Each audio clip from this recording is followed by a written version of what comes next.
Let us all stand, please. And please grab your Bibles as we turn to the book of Luke, chapter 22, verse 31 to 34.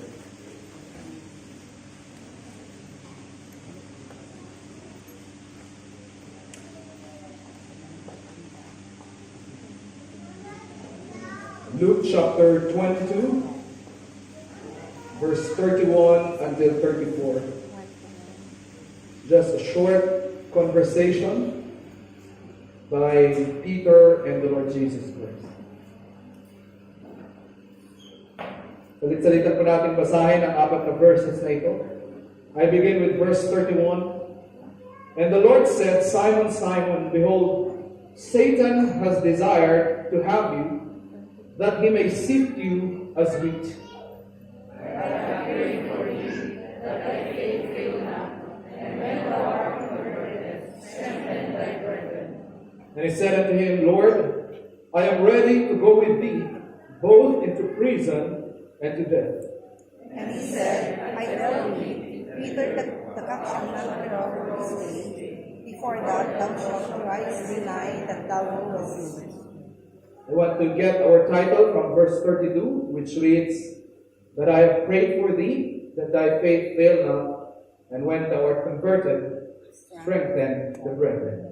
Ngayong umaga, gusto kong i-preach ang title na ito, Jesus is praying for you, that your faith fail not. Amen? I want you to look at your seatmate and recite this title to them. Okay, sabihin mo sa kanila, Jesus is praying for you, that your faith fail not. Amen. Sige, tingin ka sa kabilang katabi. Sabi mo sa kanya, Jesus is praying for you that your faith fail not. Amen. Let us pray. Holy Spirit, be with us today.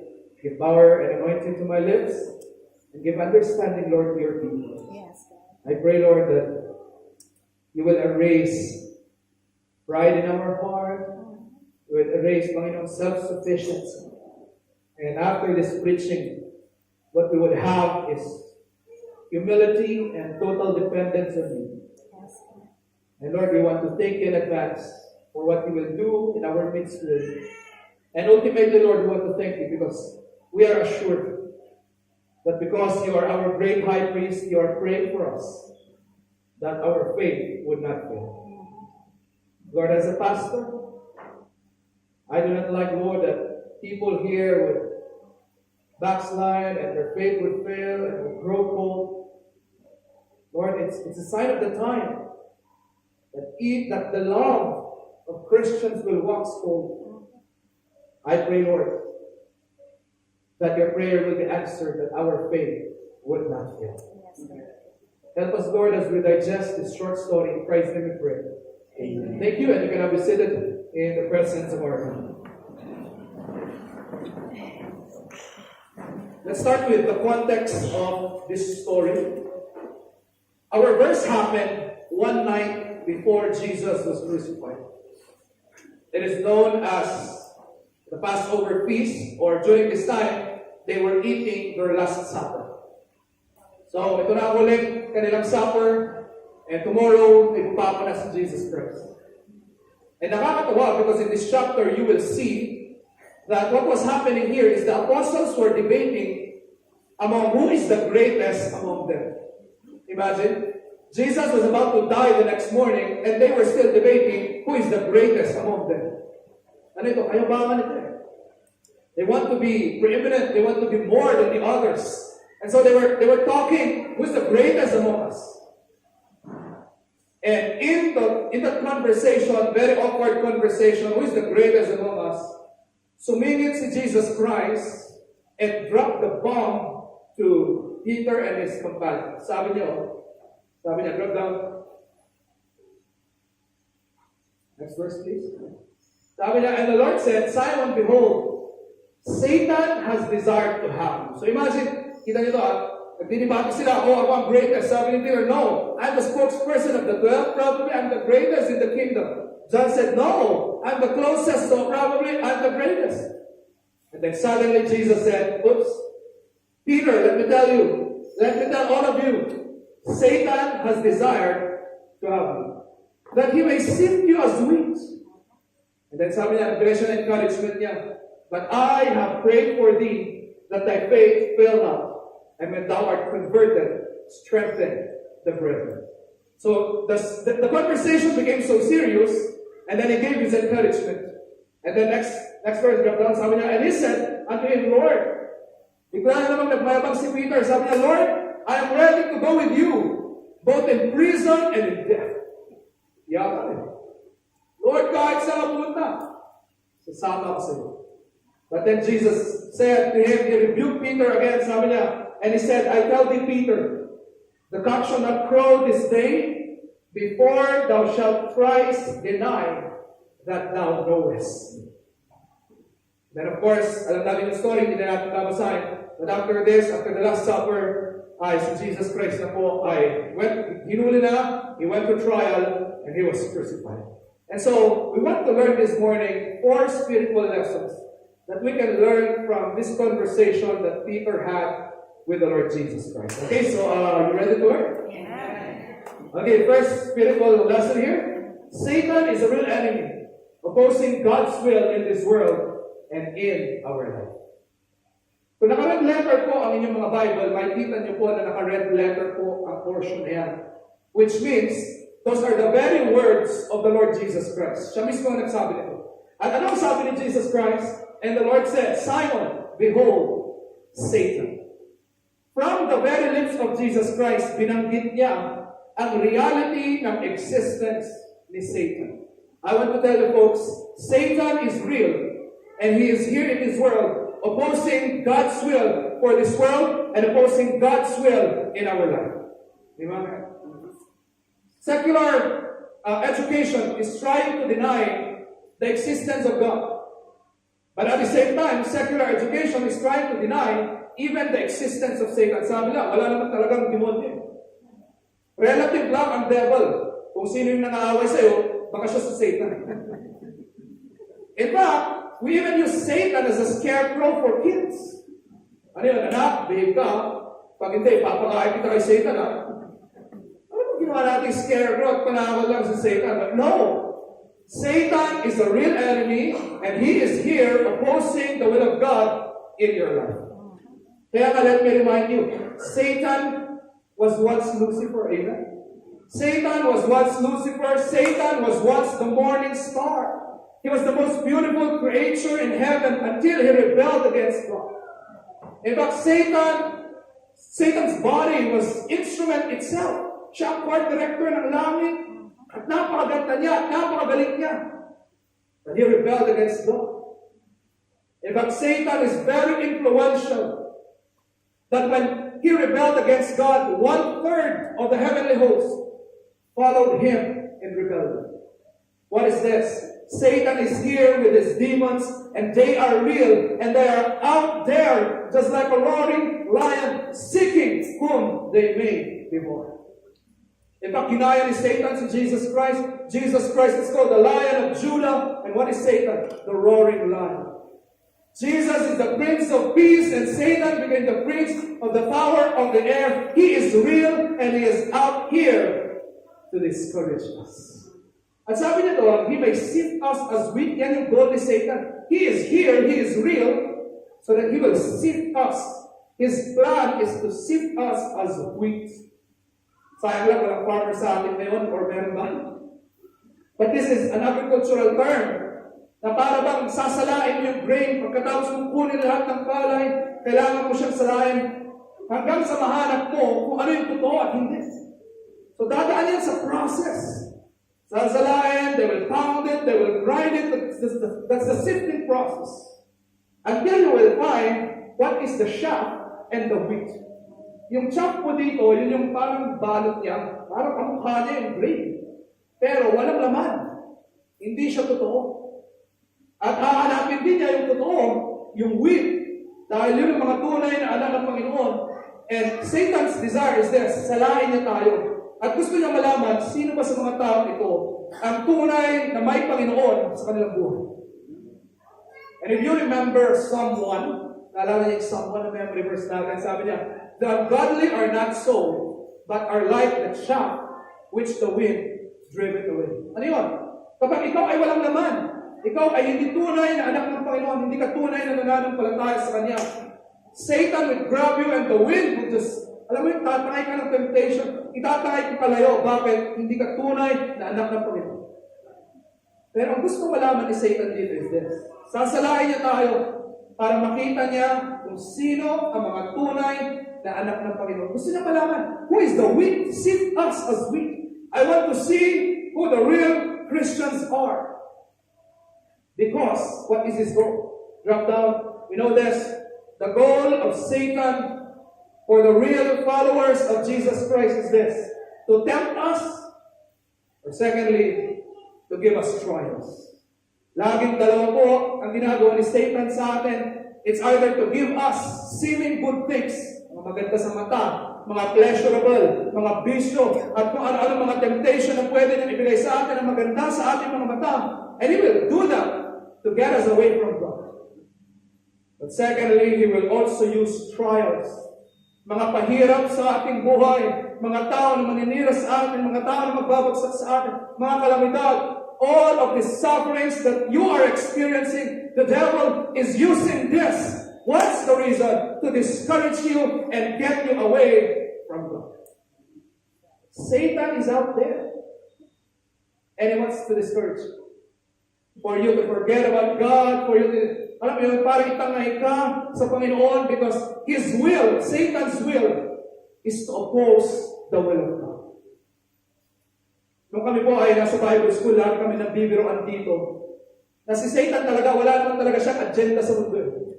Pero ang pinaka-agenda niya ay gawin lang yung opposite ng gusto ni God. Ang aming joke dati, kunwari si Adam and Eve, di ba, ginawa sila ni God na naked, remember? Ginawa sila ni God na hubad at hindi sila nahihiya. Anong ginawa ni Satan? Tinanong niya si Eve para magkasala sila, para mahiya sila na nakahubad sila. So anong ginawa nila? Gumawa sila ng leaves para dapitan ang kanilang sarili. See, ginawa sila ni God na hubad. Anong ginawa ni Satan? Dinamitan sila. So sabi ni God, okay, hindi leaves ang tamang damit.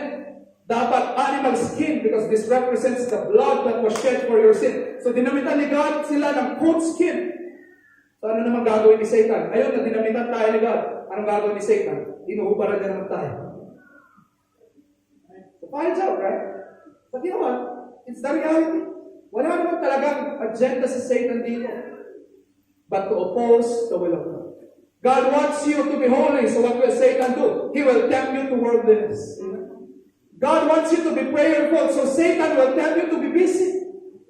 God wants you, to follow Christ. But Satan will tempt you to follow others. Satan has no agenda unless to get you out of the will of God. So yan po ang una nating spiritual lesson dito. Pangalawa, maganda ito. In God's sovereignty, He allows the sifting process to refine us.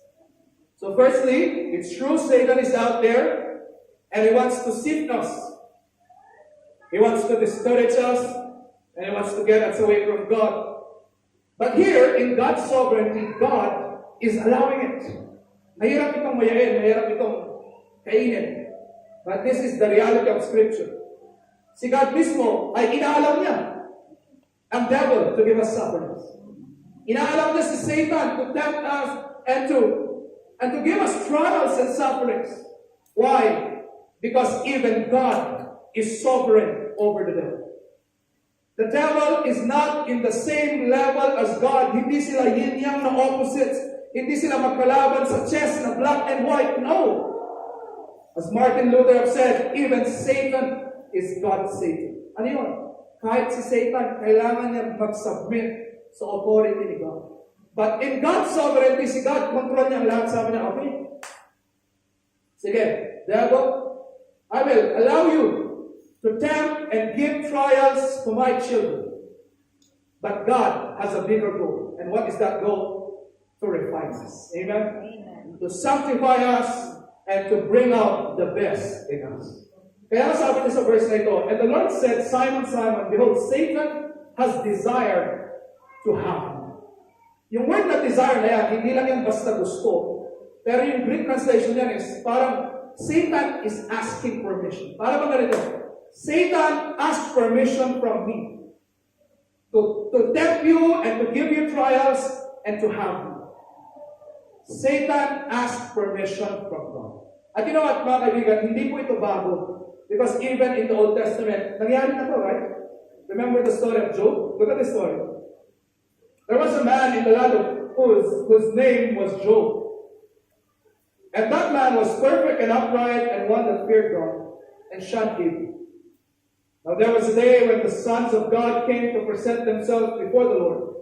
And Satan came also among them. So there was a time that nag-worship yung mga angels. At itong si Satan ay pumasok din siya. Pumunta siya sa Panginoon to talk with God. At ang naging usapan nila is si Job, ang anak ng Panginoon who feared the Lord, who was perfect and perfect and is mature. He was a mature Christian, he was an upright Christian, and he feared God. Ngunit, siya ang magiging object ng suffering at trial at discouragement ni Satan. I want to tell you folks, it doesn't mean that you are close with God, that you are free from discouragement. It doesn't mean that you are following God, that you are spared from trials. But in fact, the contrary is very much true. Anong ibig sabihin nun? The more you follow Christ, the more you are an object of trials and suffering. Kailangan tanggapin niyo na po yun. Kailangan magkaroon kayo ng level of acceptance. Bakit? The fastest way to heal is for you to accept your reality first. Ito, lahat ng counselors, lahat ng mga psychologists, ito ang sasabihin nila sa inyo. Ang unang process ng healing is acceptance. And unless you accept the reality of your suffering and your trial, hindi ka makakapag-move on. Kaya, mga kapatid, kailangan tanggapin niyo na ito. Even if you are following Christ, there will be trials. Even if you love Jesus, there will be suffering.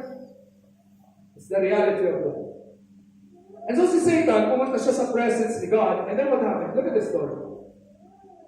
And the Lord said unto Satan, Whence comest thou? And then sumagot si Satan, From going to and fro in the earth, and from walking up and down in it. And ito, kunin niyo po itong line. And the Lord said unto Satan, Hast thou considered my servant Job? Marami po sa nagpipreach ng story ni Job. Lagi nilang sinasabi, nagpaalam si Satan kay God na bigyan ng suffering si Job. That is correct.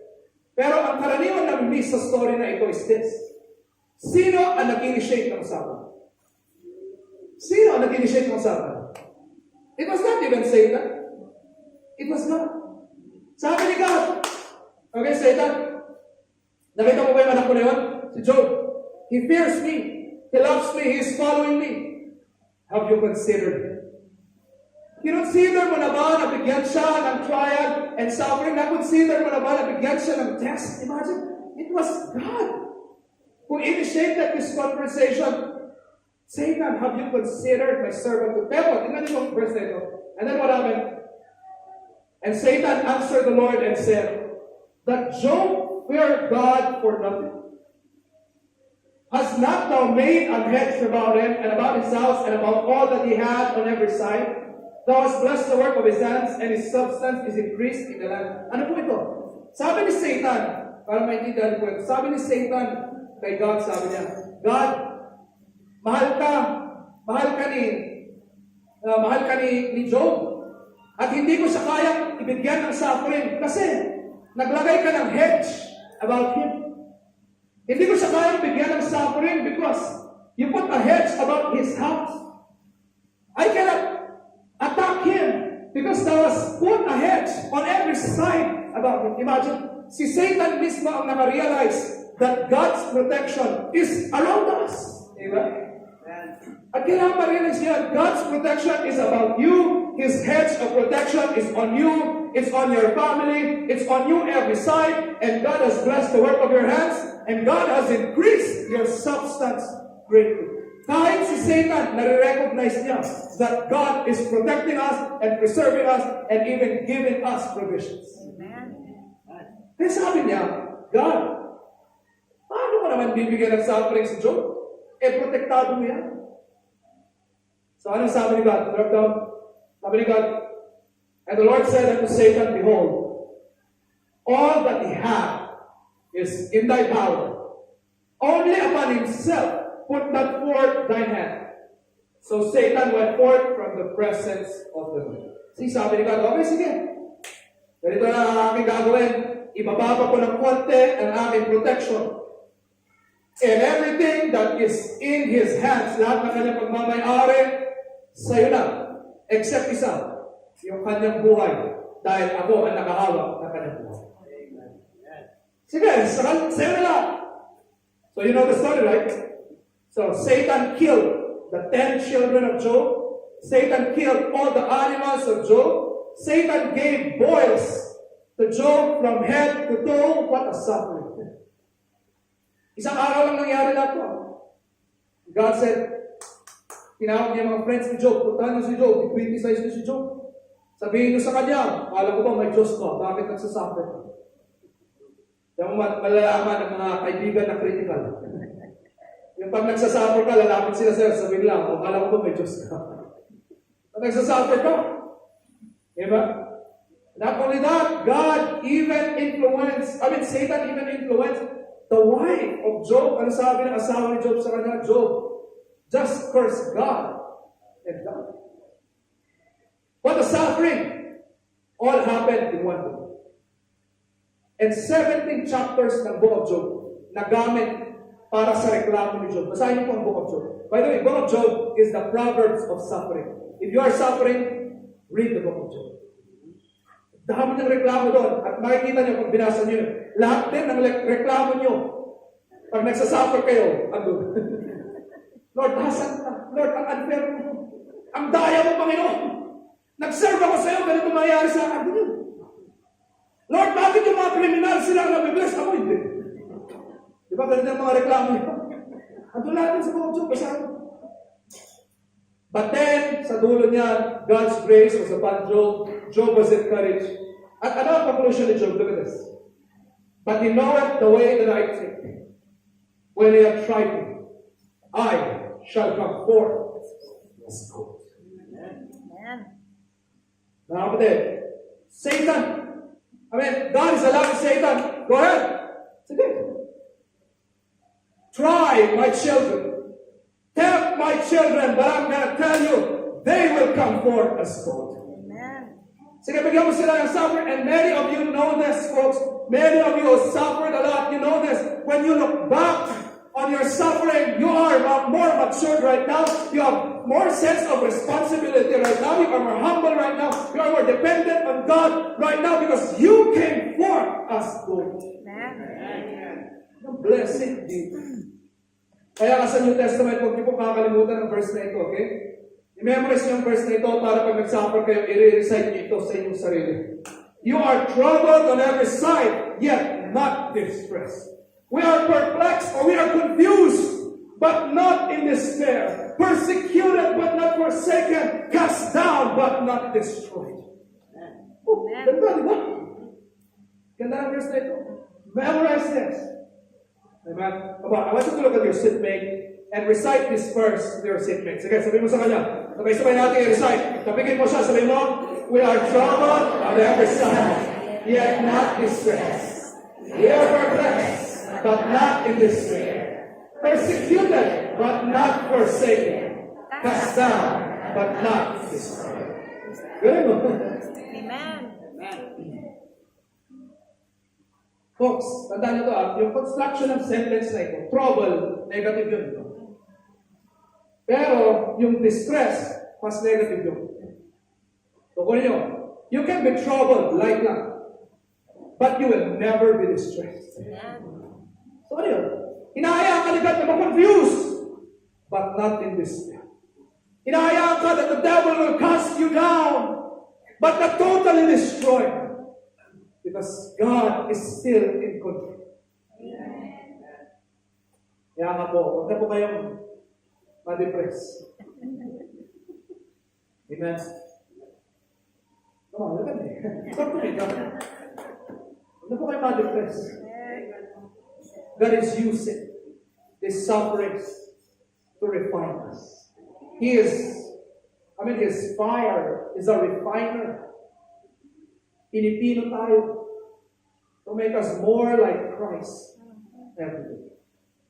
Sa tingin mo ba, maganda para sa'yo na wala kang suffering sa buhay? Sige, talk to me. Sa tingin mo ba, maganda na wala kang suffering sa buhay? I tell you, you will not be mature. Bata ka mag-isip pag wala kang suffering. Immature ka mag-isip. Bata, pag hindi ka dumaan sa suffering. Hindi, marami kang mga spiritual lessons na hindi matututunan pag wala kang suffering. Tell me. Will you really pray if not for your suffering? Will you really beg God if He didn't give you a trial that you cannot take?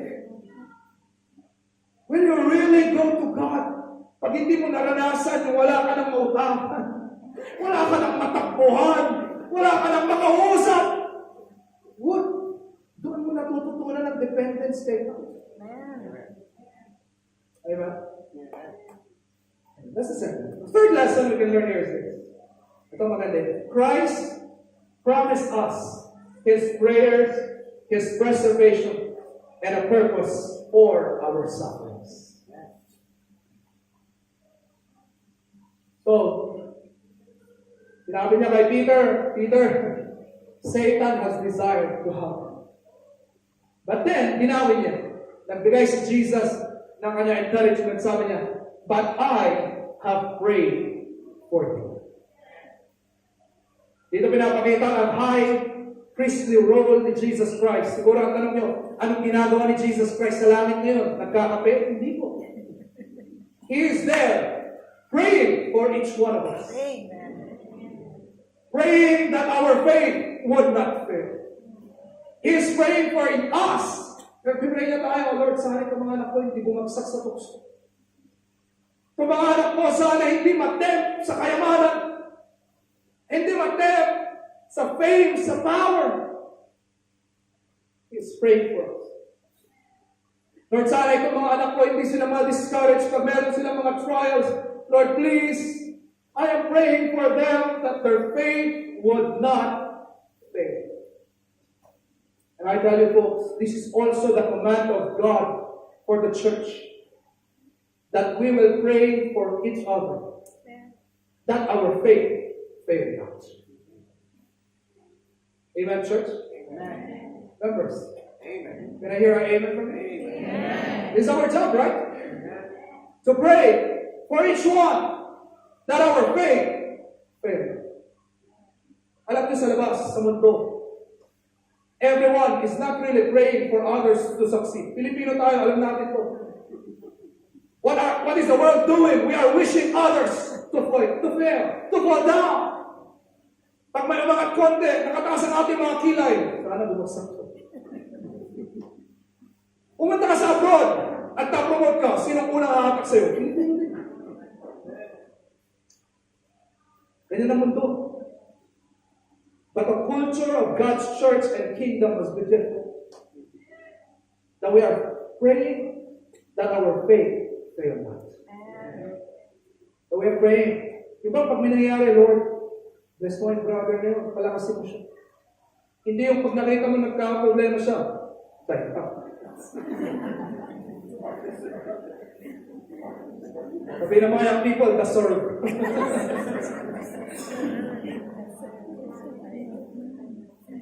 Hindi ganon. We pray for each other that our faith fail not. We pray that each one, pray ba? Amen. They pray that my faith fail not. You pray for your seatmate right? Are you praying for your seatmate right now? Hindi pray mo ba siya, Lord, sana ito hindi siya matukso sa kahit anong tukso. Lord, hindi siya matukso sa yabang, hindi siya matukso kahit sa... Lord, sana kung discouragement mo katabi ko ngayon, sana hindi siya mag-backslide. Hindi pray niyo ba yun? We should be praying for that. Amen? Amen. And then look at the next phrase. Look at the next phrase. And when thou art converted. Yung word na converted, ay ibig sabihin niya, when you already came back. Anong ini-insinuate ni Jesus Christ dito? Hindi niya dininay yung possibility that we will fail. Kaya ang sabi niya, when you are converted. Ibig sabihin, pag nakabalik ka na. Hindi niya dineny that probably there is a possibility that our faith would fail. But get this. He said, when thou art converted. Pag nakabalik ka na, then strengthen the brethren. I want you to get the play of prepositions here, okay? Hindi na sinabi, if you are converted, if you came back, ano sabi niya? When you come back. Ano yun yung if? It gives us the notion of probability. Para bang may chance na hindi ako bumalik. Hindi yun ang kanya ginamit. Ano ang kanya ginamit is when. Ano yun? It's certainty. Nasa timing lang yan. But it is sure. Amen? Sabi niya, pag nakabalik ka na, ibig sabihin, sigurado, makakabalik ka, pero pag nakabalik ka na, then strengthen the brethren. Get this doctrine, guys. God, Jesus, the Holy Spirit has sealed us. Nung araw na ikaw ay tunay na naligtas at tinanggap mo ang Panginoon bilang Diyos at tagapagligtas, the Holy Spirit has sealed you. And He has sealed you until the day of judgment. And you will never be lost again. A sheep that was found can never be lost again. A sinner that was made whole by God can never become an unbeliever. What is this? The doctrine of the preservation of God. Amen? Once we got saved, we're always saved. This is the assurance of salvation na ipinangako ng Panginoon that He will preserve us. At sabi ng Bible, no man can pluck us out of the hand of God. Nothing can separate us from the love of God, nor height, nor depth, nor angels. Not even the kind of death that you will experience will ever separate you from the love of God. If you are His son, you will be forever His son. Amen. At kunin niyo po ito. Pag ikaw ay umalis at lumayo sa Panginoon at never ka nang nakabalik, dapat kang kabahan ka. Dahil ang sabi ni Jesus Christ, you went out from us because you were never of us. Pero ang tunay na anak ng Panginoon, may times man, at huwag na tayo maglukuhan dito, there were times our faith failed. But what happened? God convicted us. God grabbed hold of us. Nagamit siya ng mga tao, ng mga circumstance. Hanggang sa ma-realize mo, hindi mo kaya na wala ang Panginoon. At babalik ka doon. It's not if you're converted. No, it's when. Iba lang yung timing, pero sigurado, ibabalik ka ng Panginoon. Amen. Remember David, the man after God's own heart, he failed terribly. Sabihin ko sa inyo, baka siguro, ang iba sa inyo, mas mabait pa kay David. Because he failed terribly.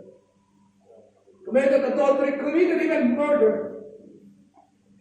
Lumayo siya sa Panginoon.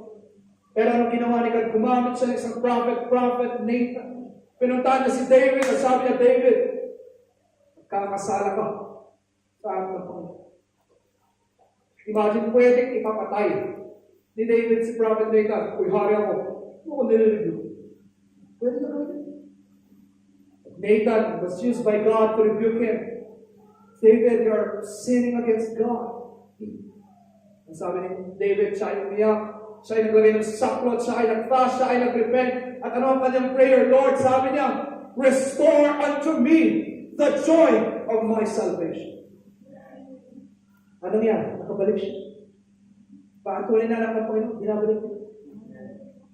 Si Samson, ganun din, the strongest man, but only failed because of a Delilah. He failed terribly. At nung siya ay bulag, siya ay nakatali, hindi niya alam ang kanyang gagawin, siya ay umiyak sa Panginoon and said, Lord, just give me one more chance.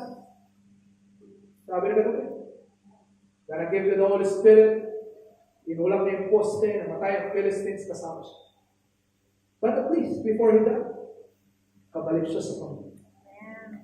The prodigal son, kinuha niya ang kanyang mana, umalis siya, ginastos niya sa saya, sa pleasure. Nung na-realize niya, kinakain na niya yung pagkain ng bago. Sabi niya, ano ba naman itong buhay? Yung mga servant sa bahay ng tatay ko, kumakain sila ng buttered chicken. Ang patatik. Ako na anak niya, pagkain ng bago yung kinakain ko. Ano ba itong ginawa ko sa aking buhay? Kaya nga pagbabasahin yung prodigal son, di ba lumayas yung anak? Ano yun? Picture yun ng backsliding. Ano sabi niya? Ano sabi ng Bible? When he came to himself, he went back. Folks, if you are far from God right now, you need to come to yourself. You need to come to a realization that you cannot run your life on your own, and you need to get back to God. And I promise you, the Father is waiting at the door to welcome us. Lahat ng anak ng Panginoon, binabalik. Bakit? Prayer niya sa akin that our faith would not fail, but if ever we would fail, come back. I will bring you back. At pangatlo dyan is to strengthen thy brethren. Ano yan? Yan yung purpose. Sabi niya, okay Peter, nagkamali ka, bumagsak ka. Pero pag nakabalik ka na, I want you to strengthen and encourage the others. Ano po ito? Lahat ng ating suffering has a purpose in it. And what's the purpose of your suffering? Answer, for you to strengthen and encourage future brethren who will go through the same experience that you went through. Kaya nga po, members, makinig po kayo, okay? Lagi ko lang sinasabi ko sa inyo. Kung nagsasuffer ka ngayon, please, huwag ka maging bitter. Huwag mong pairalin ng bitterness, unforgiving spirit, ang emotions, no. You need to process your suffering. Lord, ano ba yung lesson mo? Na meron dito, sabi ng Bible, ask wisdom from God when you are suffering. Parang ang nakikita mo sa suffering mo, hindi yung mga taong naninira sa'yo, pero ang makita mo sa suffering is yung mga lessons ni God na tinuturo niya sa'yo, so that when you are already okay, you will strengthen others. Dahil kunin nyo ito mga kapatid, pag ikaw dumaan ka ng suffering, ngunit ang pinairal mo ay bitterness and everything, I tell you, you can never encourage and strengthen others. Ngayon, marami tayong mga members, mga single mothers, kabilang buhay, kabilang bahay. Dumaan kayo sa suffering, alam ko, mahirap. Mahirap. Hindi ko man maintindihan yan. Pero alam ko, mahirap. Hindi pwedeng pairalin mo yung bitterness mo. Bakit? Kasi someday, may mga dadaling pa ang Panginoon ulit dito. Na mga single mother din na kagaya. Anong i-advise mo sa kanya? Tell me. Pag bitter ka, itong i-advise mo sa kanya. Pag bitter ka, alam mo yung akin, nahabol ko lang ito. Yan ang i-advise mo eh. Walang spirituality, hindi godly. Puro bitter. Kaya kailangan process mo yung suffering. Lord, ano bang lesson mo dito? Para pag may dumating din na gano'n, kapatid, alam mo, nagtiwala ako sa Panginoon. Panginoon ang naghiganti para sa akin. Ano ba? Mga biblical lives ba? Siya ang naging asawa ko, hindi na ako nagdidepend sa asawa, sa kahit sinong lalaki dyan. Ang dependence ko na sa Panginoon. Ano magandang ato? Gano'n ka sa hirap? Sige, gano'n ka sa hirap? Kung ang reaction mo ay bitterness, Lord, ang unfair mo, bakit? Sa lahat ng tao, ako pa yung pinanganak na mahirap. Bakit sila? Pero ganyan, ako wala. Sila ganito. Ano sasabihin mo pag may taong dinalang Panginoon sa buhay mo? Ganun din. Ano i-address mo? Wala ka sasabihin na matinong bakit? Dito ka. Pero kung pinaprocess mo, Lord, I know you gave me poverty as my cross to bear. Because you are making me as fine gold. Tinuturuan mo ako dito ng strength, ng resilience, ng trust, at dependence sa inyo. Kapag ikaw, alam mo yung laki ka sa hirap, nag-serve ka sa Panginoon, naging professional ka pa, pinagpala ka ng Panginoon, and you are close to Him, ikaw yung perfect na magiging example at encouragement at strength sa iba. Amen. Folks, what is your suffering right now? God will use that someday to strengthen others. So please, do not be broken. God is about to make you a testimony of His grace for others. Ako po, hindi naman ako talagang dumaan ng suffering din. But I have my share of suffering. And you know what? Nakikita ko naman. Meron ng mga batang pastor din na lumalapit sa akin talking about the same suffering I have. And I would tell them, alam mo, hindi natin kailangan naman. Hindi natin kailangan patunayan ang ating sarili. Tiwala tayo sa Panginoon. Alam mo yan, ay magbigay ka na encouragement na gano'n because you went through, and folks, I know you know this. God is praying for you that you fail not, and if ever you fail, God promised He will bring you back. And when you come back, God will use you to strengthen others. Ganda, di ba? At will explain ko lesson to, last na po ito. In all our temptations and trials, God is teaching us humility and dependence. Sa lahat po ng ating pinagdadaanan, trial man yan, suffering, ang pinaka-goal ni God dito is to remove the monster of pride in our heart. And He wants to take that away. Kita niyo yung ating story, drop down. Sabi ni Peter, nasa na natin ito kanina, di ba? Sabi ni Peter, and he said unto him, Lord, hindi ako mag-prevail sa aking faith. Kahit makulong ka, sasamahan kita sa kulungan. Yapo eh. Kahit mamatay ka, sasama ko sa iyo. Pero nirebuke siya ng Panginoon. Sabi na, Peter, you don't know what you're saying. I tell you, this day will not end. You will deny me 3 times. At pagkatapos ng Last Supper, you know the story, right? Pagkatapos ng Last Supper, nung si Judas, kinuha niya yung mga Roman soldiers, pumunta sila, hinalikan niya si Jesus Christ. And then, hinulit.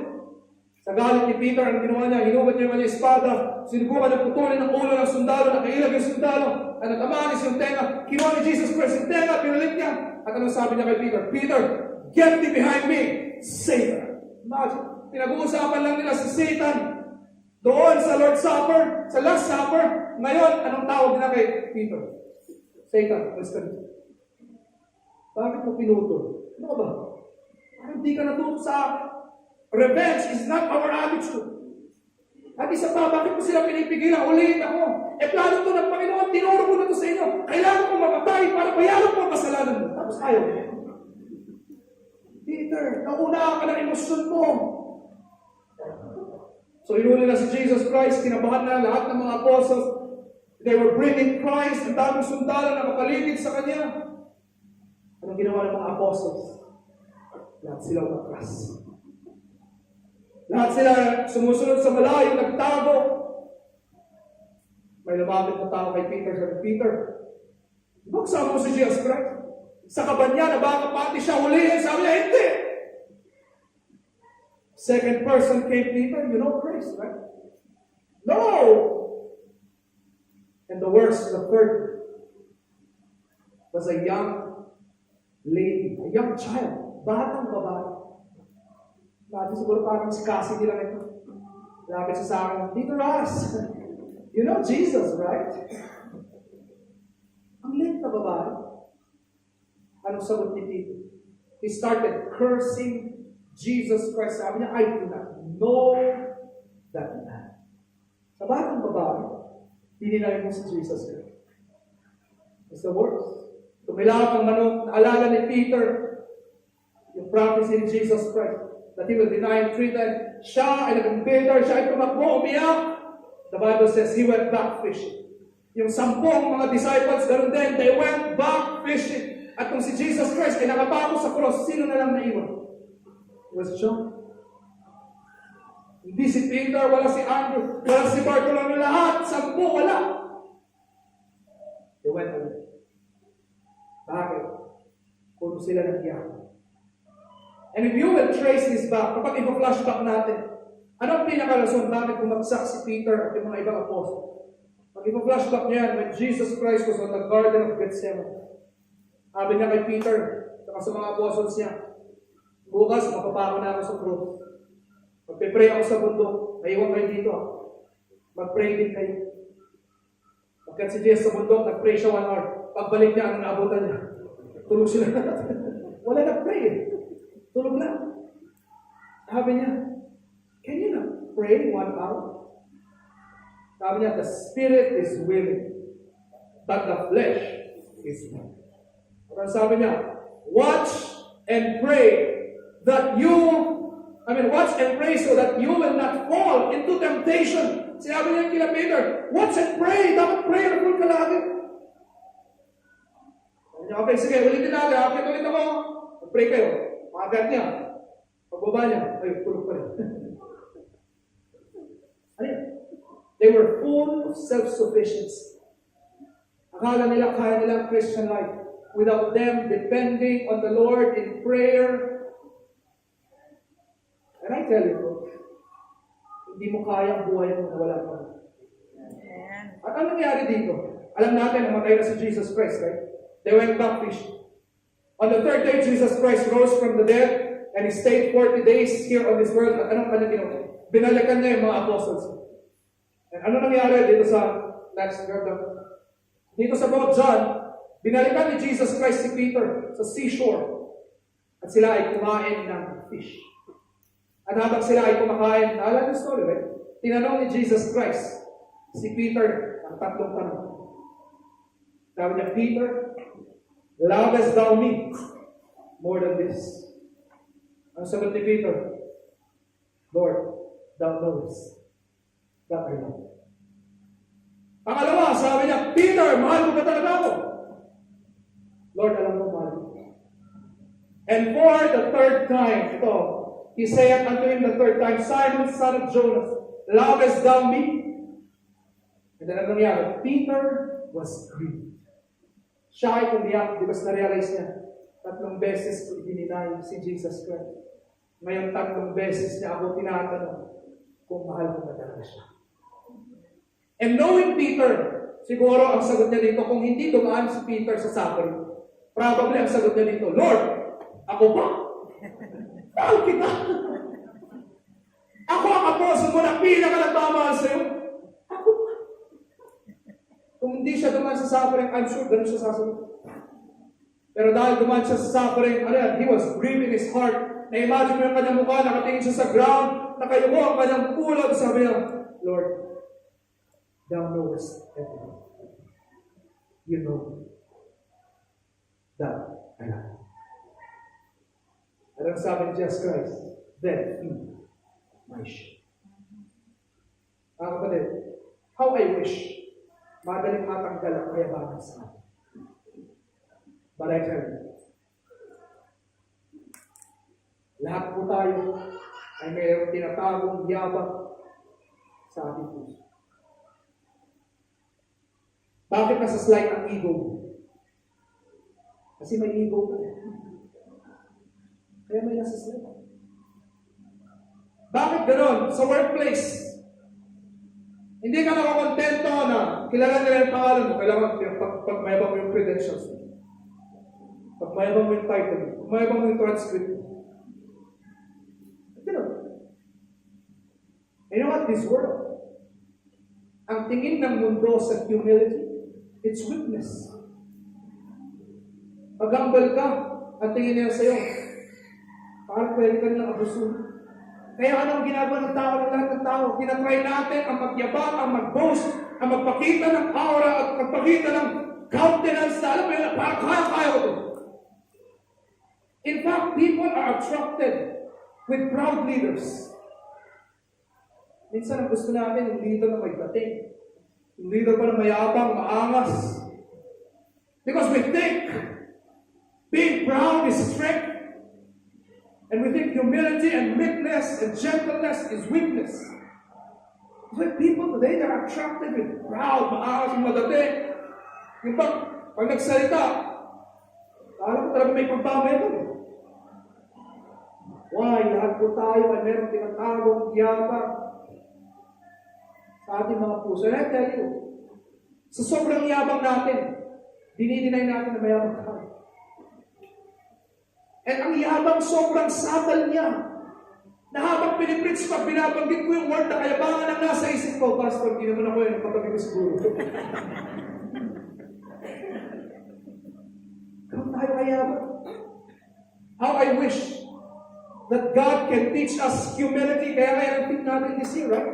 Humility and gratitude. How I wish by just preaching the word of God, we will all be humble. But no. Kailangan idaan ni God sa suffering para matanggal niya. Pero gusto kong sabihin ito, mga kapatid. Mahal ka ni God, kaya niya ginagawa. Kaya nga kung saan nanggagaling ang yabang mo ngayon, tumanggap. Saan nanggagaling ang yabang mo ngayon? I tell you, yan din ay kakabagsak. Kung nanggagaling ang yabang mo ngayon sa pera mo, I tell you, yan din ang gagamitin ni God para ibagsak ka niya. Bakit mahal ka niya? Mas importante sa Panginoon ang humility at character mo kaysa yung pera mo. Saan mo kinukuha ang yabang mo? With your degree? With your possession? Yan din ang gagawin ni God. He will raise up another who is better than you. Ano? Para mas like ka. Ano pinapamaya mo? Ang ganda ng aking pamilya. Itirahin ng Panginoon ang isa sa mga anak mo. Ang isa ma-realize mo, hindi ka pwedeng magyabang na. Ang galing ko kasi magulang eh. Kaya maayos yung mga anak ko eh. No. God will do that. Bakit? Mas importante kay God na humble ka. Kaysa mayaman ka. Mas importante kay God na humble ka at maganda ang character mo. Kaysa kahit ang promote ka, your character is more important to God. And He loves us so much that He will allow the devil to try us, to humble us. And what's the purpose? Sabi niya, feed my sheep. Only the humble ones ang gagamitin ng Panginoon in a great and mighty way. Kaya nga si Peter, dininay niya si Jesus Christ 3 times. Pero nung nakabalik siya on the day of Pentecost, siya ang nag-preach and 3,000 people got saved. He was doing miracles. Sabi niya, may nakasalubong siyang pilay. Silver and gold have I none, but such as I have give I thee. In the name of Jesus Christ, rise up and walk.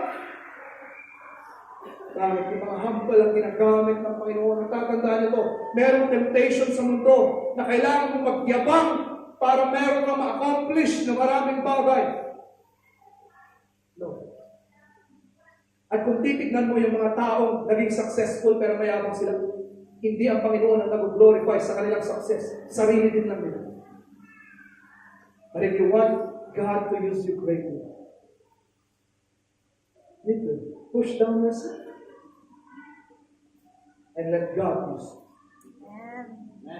Because God exalted the humble. Amen? Mga kapatid, Christ is praying for you that your faith will not fail. Come on, let's all stand up, please. So stand up, kita niya ating mga mata. Bow down our heads in prayer.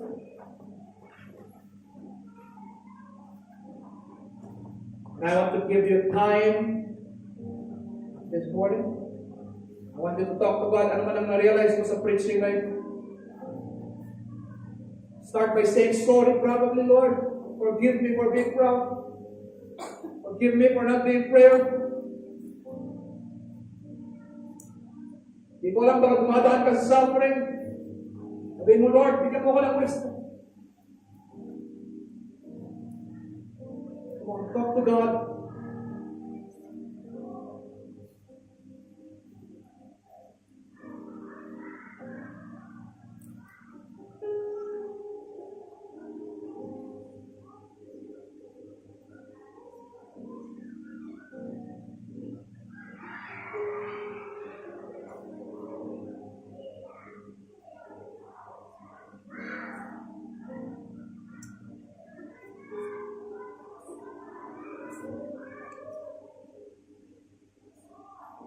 We'd like to talk to our visitors. Kung kayo po ay ating mga bisita this morning, hindi po aksidente, nandito po kayo. Kung marinig yung message na ito that Satan is out there to deceive us. He doesn't want you to get to know Jesus Christ is your Lord and Savior. But I want to tell you, Christ loves you so much. He died for you. He came down to give His life for you and to save you from your sin and promise you eternal life.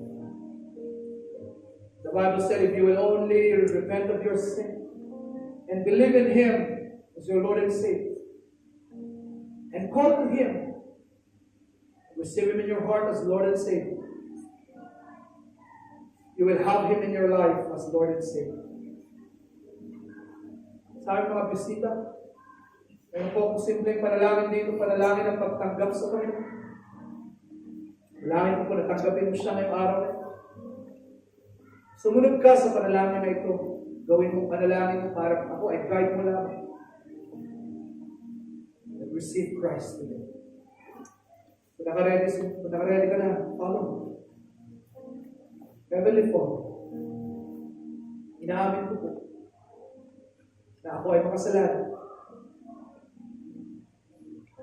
Ngunit salamat po na ibinigay mo si Hesus Kristo para mamatay para sa aking mga kasalanan. Ako po ay humingi ng tawad. At ngayong araw na ito, inilalagay ko po ang aming pananampalataya sa Kanya.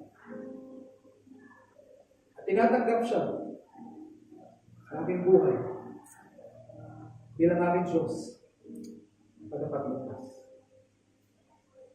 Salamat po sa regalo ng kaligtasan. Buhay na walang hanggan kay Kristo lang. Sa ngalan ni Jesus. Amen. Let's continue praying. Join me, let's raise our hands and pray. Heavenly Father,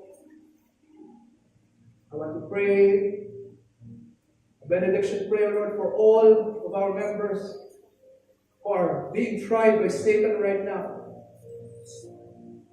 Lord, if some people here are in temptation, Lord, I pray that you will strengthen them. Lord, you promise you have broken the chains of sin. So strengthen them, Lord, to flee. Lord, I don't know if there are members here, Lord, or people here who are being tried by Satan in suffering. Lord, strengthen them. Encourage them. Lord, give them the assurance that they can be confused right now, but they are not totally destroyed. Because you are in their lives. Lord, di ko alam kung may mga dumadaan sa matinding problema dito. Hindi ba nila masabi publicly? But Lord, you know their heart. You know their cries. You see their tears. You feel their pain. Lord, strengthen them. Protect them, preserve them. Yakapin mo sila, Panginoon. Ipadama mo ang iyong pagmamahal sa kanila at ang iyong lakas at ang iyong grasya. Panginoon, prinamis mo sa amin that your grace will be sufficient for us in all our sufferings. Lord, di ko po alam kung meron ng pagod dito, Panginoon. But you promise us, Lord, that if we are tired, we can go to you and we can find rest in you. Lord, I do not know. Someone here is really tired and depressed of carrying their burdens. Lord, you promise that if we will give our burdens to you, we will unload our burdens to you, you will carry them for us. Lord, please help us. Pray, Panginoon, sa mga tawag dito ng mga fatherless. Lord, huwag sila kaya ma-discourage. Satan is working in their minds every day, discouraging them. So many young people today, Lord, are thinking about suicide. Lord, please encourage them.